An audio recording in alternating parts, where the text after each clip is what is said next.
What do you got? Well, looks like safety gone wrong. There are so many hazards here, and they all could have been prevented. Well, you know what they say. If you can't stand the heat, get out of the kitchen.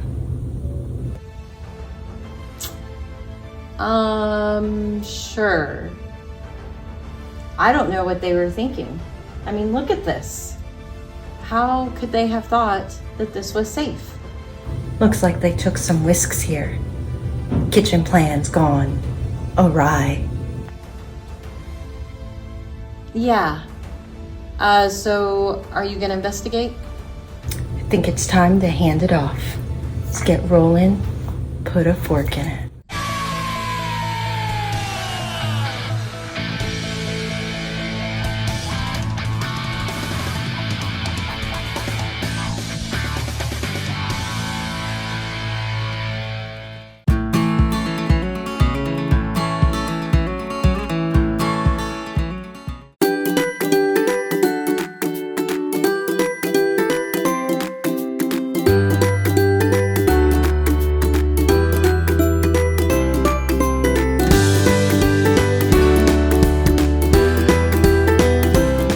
So today for kitchen safety, we are doing a kitchen safety crime scene.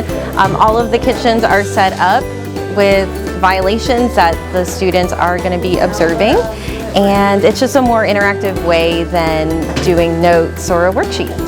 So there are various things in there, from putting metal in the microwave, there are children, baby dolls sitting in the classrooms, toys on the floor, electrical cords across the sink area. So lots of different things that are going to help keep us safe when we do start cooking. So for this lab, they are taking pictures of the violations that they find. There are also some hidden clues that they are going to unscramble. That's going to unlock a Canvas quiz for them to take so they can solve the case. I just want them to understand how important safety is in the kitchen, and this is a lighthearted way to be able to do this, but it still keeps the focus on how important safety is.